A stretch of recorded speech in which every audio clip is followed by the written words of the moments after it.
खरं तर स्टार प्रवाहाबरोबर आम्ही मोलकरीण बाई नावाची सिरियल केली होती, जी फक्त संवाद लेखक म्हणून माझी पहिली मालिका. ही 2019 मधली. तोपर्यंत मी फक्त कथा आणि पटकथा लिहित होते वेगवेगळ्या मालिकांच्या. पण ह्याचे संवाद आले माझ्याकडे लिहायला आणि टीम खूप छान होती. प्रोड्युसर, पटकथा लेखक रोहिणी निनावे होती, जी माझी खूप छान मैत्रीण आहे आणि अतिशय उत्तम पटकथा लेखिका आहे. म्हणजे मी नेहमी स्वतःला तिची एकलव्य म्हणवते की तिचे अवंतिका वगैरेचे स्क्रीन प्लेस बघून मी स्क्रीन प्ले करायला शिकले. त्यामुळे अशी टीम असल्यामुळे मी ती लिहायला घेतली मालिका. आणि तेव्हा कुठल्या तरी चॅनल मीटिंगमध्ये असं ठरलं की आपण ही मालिकाच अशासाठी करतोय की आपण कष्टकरी बायकांना रिस्पेक्ट देतोय. म्हणजे फक्त घरात काम करणारी मोलकरीण असं नाही, पण स्वतः काम करून कुटुंबाची जबाबदारी घेणाऱ्या प्रत्येक स्त्रीला आपण मान देतोय. त्यातून अशी कल्पना निघाली की जी श्रेय नामावली होती तिथे प्रत्येकाने आम्ही मध्ये वडिलांऐवजी आईचं नाव लावलं होतं, अख्ख्या टीमने. त्यामुळे आणि ती म्हणजे त्यावेळेला फारच ती सगळ्यांनी उचलून धरली, कारण अर्थातच ते वेगळं होतं आणि ह्यात न आवडावं असं काहीच नाही आहे. कोणीच असं म्हणणार नाही की शिशी हे काय वडिलांऐवजी आईचं नाव का लावलं. त्यामुळे ते सगळ्यांनाच फार आवडलं होतं. त्यानंतर मी फुलाला सुगंध मातीचा लिहिली, ज्यात माझं शिल्पा नवलकर असं नाव होतं. पण ठरलं तर मग करताना मला परत मनापासून असं वाटलं की खरंच खूप कमी वेळा आपल्याकडे आईचं नाव लावलं जातं. त्यामुळे मला असं वाटलं की आपण जे मोलकरीण बाईला सुरू केलं होतं ते आपण इथे कंटिन्यू करूया. इथे सगळ्यांचं नाव तसं लागत नाही आहे, पण मला खूप छान वाटतं जेव्हा माझ्या आईचं नाव दिसतं. माझ्या वडिलांचं नाव तर मी आयुष्यभर लावतच आले, पण मला असं वाटलं की असं नाव लावलं तर मला स्वतःला ते बघायला जास्त आवडेल, म्हणून मी ते मोलकरीण बाईची ती सिस्टीम कंटिन्यू केली इथे. ऑफ द माइंड सुरू तेव्हा असतं जेव्हा मी कथा आणि पटकथा करते, जी मी आत्ता ठरलं तर मगची करत नाही आहे. पण त्याचबरोबर इतरही काही प्रोजेक्ट सुरू असतात. जसं मी एक वेब सिरीज लिहिते सध्या, एक नाटक लिहिते. हे दोन्ही आत्ता चालू असल्यामुळे त्याचं सतत डोक्यात सुरू असतं. म्हणजे आत्ता मी 2-3 दिवस माझ्या मित्रमैत्रिणींबरोबर गणेश गुळ्याला गेले होते. रत्नागिरीच्या जवळ आहे, जे लक्झरी होमस्टे आहे, विला आणि समुद्र आहे. त्या समुद्रावर जाऊन मी 2 तास बसले रिलॅक्स व्हायला, सावलीत खुर्ची टाकून. पण तिथे सुद्धा माझ्या डोक्यात ते चक्र सुरू होतं आणि मला खूप छान वाटलं. मग तिथे मी बसल्या बसल्या माझ्या वेबसिरीजच्या 2 एपिसोड्सची 1 लाईन लिहून काढली. त्यामुळे मला असं वाटतं की ह्या पद्धतीने काम करणं हे त्या फ्रेशनेसचं जे तू म्हणतेस ते कदाचित कारण असू शकेल, की स्वांत सुखाया काम करायचं, आपल्याला जे आवडेल जसं आवडेल तसं करायचं. सो ते डोक्यात तर एकीकडे सुरूच असतं, पण फ्रेशनेस राहतो या कारणासाठी की आपण जे काम करतो ते आपण एन्जॉय केलं पाहिजे. मी आत्ता सांगते की खूप तास काम केलं जातं, सध्या खूप हेक्टिक सुरू आहे. पण मी ज्या वेळेला लॅपटॉप उघडते ठरलं तर मग लिहिण्यासाठी, त्यावेळेला एक असं खूप मस्त फिलिंग असतं की येस, आता कुठला सीन असेल, आता कुठलं लिहायचं आहे, ह्या सीनमध्ये काय घडलं आहे, हे आपल्याला कसं करता येईल. आता सध्या तर अर्जुन आणि सायलीचा रोमॅन्स सुरू होईल आता नुकता. त्यामुळे त्यांचे रोमॅन्टिक सीन्सही लिहायला खूप मजा येते, कारण ते नेहमीसारखे नसतात. त्यांचं नातंच इतकं वेगळं आहे की रोमॅन्सही नेहमीसारखं नाही आहे. मग ते वेगळ्या शब्दांमध्ये कसं मांडायचं, मग ते प्रत्येकाची व्होकॅब्युलरी वेगळी असते, ते त्या पद्धतीने कसं लिहायचं, हे सगळं डोक्यात सतत चालूच असतं. पण जोपर्यंत आपण ते एन्जॉय करतो तोपर्यंत मला असं वाटतं की तो फ्रेशनेस टिकून राहतो, कामातला सुद्धा आणि आपल्यातला सुद्धा. बऱ्याचदा ना आता कसं असतं, आम्हाला आधीच वॉर्न केलंय की इथे तुम्हाला काही स्ट्रगल स्टोरी मिळणार नाही, काही ज्युसी कॉन्टेंट मिळणार नाही. पण मला खरंच विचारायचंय की आम्ही बऱ्याचदा आता पत्रकार असल्यामुळे ना आम्ही बरेच कमेंट पण बघत असतो, त्याच्यावरून काही स्टोरीज निघतायत का ते बघतो. हे आमचं कामच झालंय आता असं म्हणायला हरकत नाही. खूप प्रेक्षक ना 2 थॉट प्रोसेसचे असतात. त्यांना मालिका आवडते पण आणि त्यांचा कॉन्टेंट पण आवडतो. एक असतात ज्यांना अजिबात मालिका आवडत नाही, पण तेच कट्टर प्रेक्षक असतात आणि तेच मालिका TRPच्या नंबरमध्ये घेऊन जातात. अगदी बरोबर. तुम्ही कमेंट वाचता आणि ज्याच्यावरून त्या कमेंटवरून अंदाज लावता की आता पुढे काय लिहायचंय? तुम्हाला अंदाजही येणार नाहीये इतक्या मी कमेंट्स वाचते. म्हणजे जे आपल्याला DMs येतात, DMs तर आता शेकडोनी येतात. त्यात रिक्वेस्ट्स असतात, त्यात हिडन रिक्वेस्ट्स असतात, इथपर्यंत जाऊन मी वाचते. बाकी सोशल मीडियावर ज्या पोस्ट्स असतात माझ्या कामाच्या संदर्भात, माझ्या पर्सनल किंवा आता ठरलं तर मग असेल तर त्या संदर्भात चॅनलच्या, या सगळ्या कमेंट्स मी वाचते. क्रिएटिव्ह टीममधली बऱ्यापैकी लोकं वाचतात. अर्थात आम्हाला हे भान ठेवून वाचावं लागतं की शेवटी ट्रोलिंगला किती महत्त्व द्यायचं आणि जेन्युइन प्रतिक्रियांना किती महत्त्व द्यायचं. पुढची कथा मी ठरवते ठरवत नसले तरी अख्खी टीम ठरवते, क्रिएटिव्ह टीम ठरवते, ज्याचा मी नक्की एक भाग आहे. त्यामुळे सगळ्यांचं मिळून डिस्कशन होतं. जेव्हा प्रेम येतं ते सुद्धा ते ओव्हरवेल्मिंग प्रेम येतं, त्याचीही आम्हाला जाणीव असते. आताही आम्हाला ह्याची आधीच कल्पना होती की जेव्हा अर्जुन सायली एकमेकांपासून वेगळे होतील तेव्हा ते प्रेक्षकांना आवडणार नाही आहे. ह्याच्या मागे आमच्यावरचा राग नाही आहे, ह्याच्या मागे अर्जुन सायलीवरचं प्रचंड प्रेम आहे. म्हणजे आपल्याला कल्पना नाही करता येणार, मी इतक्या वर्षांच्या करिअरमध्ये पहिल्यांदा बघितलं या लेवलचं प्रेम आहे या मालिकेवर, सगळ्या पात्रांवर, अर्जुन सायलीवर. मी स्वतः प्रतिमा म्हणून प्रचंड प्रेम अनुभवते. तर इतक्या प्रेमातून आलेला तो संताप होता की तुम्ही या दोघांना वेगळं करूच कसं शकता. हा संताप होता. बरं, काही पॉझिटिव्ह कॅरेक्टर्स होती, जसं सासू होती सायलीची कल्पना, ज्या सेपरेशनच्या वेळेला ती खूप चिडून ती नेगेटिव्ह झाली, हेही प्रेक्षकांना रुचलं नाही. तर ह्या सगळ्या गोष्टी आम्हाला नक्कीच प्रतिक्रियांमधून कळत जातात, कमेंट्समधून कळत जातात. त्यात काही फार वाईट पद्धतीने केलेलं ट्रोलिंग असतं, त्याकडे दुर्लक्षच करायचं असतं. पण जसं तू आत्ता अगदी बरोबर म्हणालीस की जे खूप चिडून मोठ्या मोठ्या प्रतिक्रिया देतात ते आपले खरे प्रेक्षक असतात. त्यामुळे त्याचा कॉग्निजन्स नक्कीच घेतला जातो.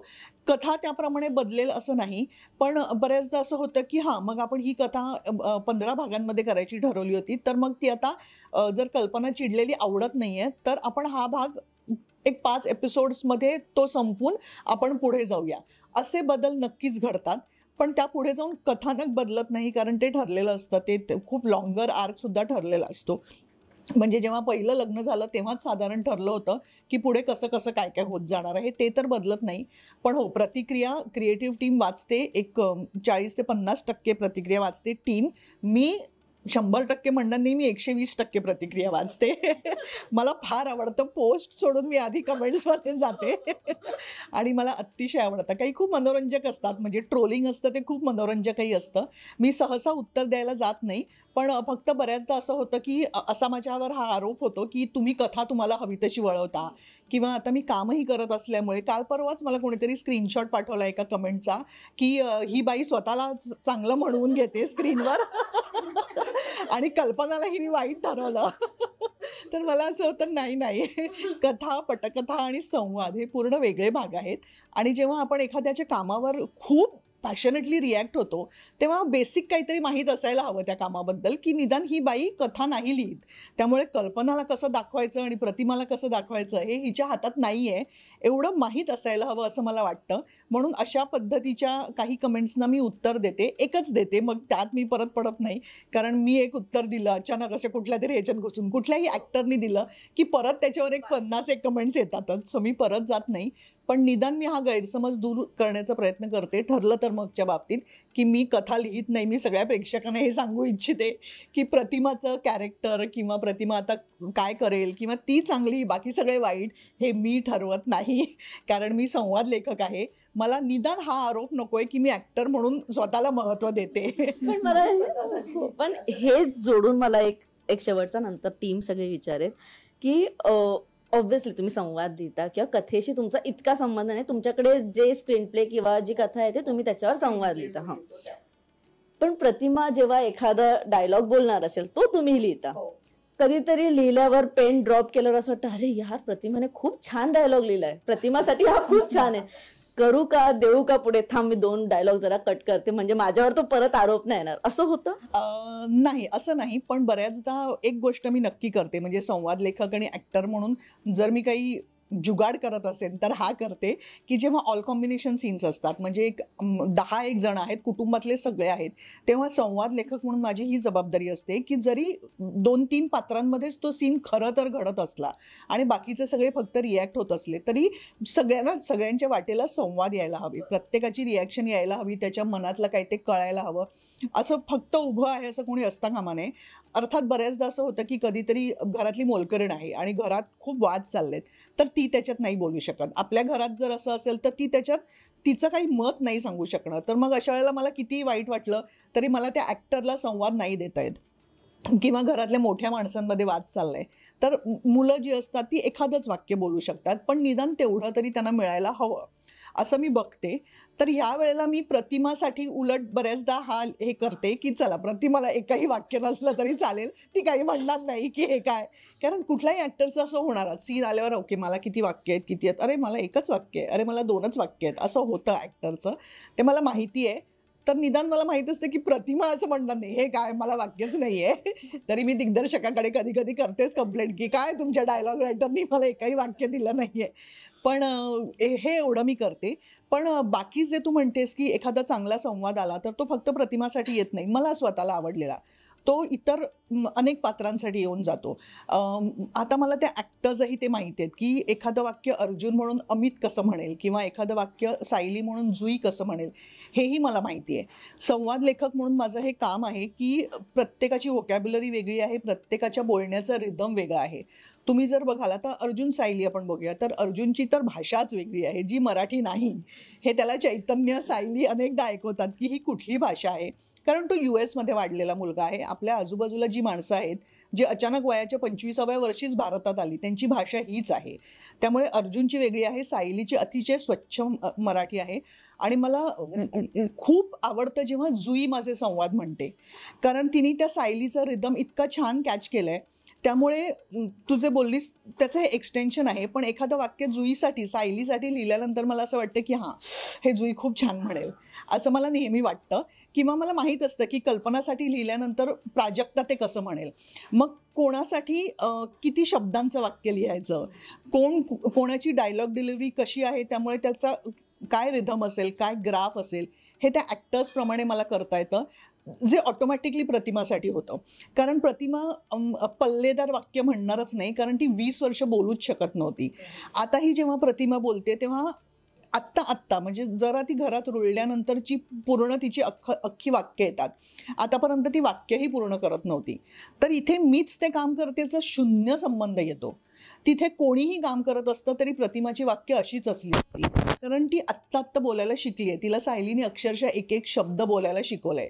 त्यामुळे जशी सायलीची वाक्य असतील, जशी पूर्णा आजींची वाक्य असतील, प्रतापची वाक्य असतील, तशी प्रतिमा कधीच बोलणार नाही.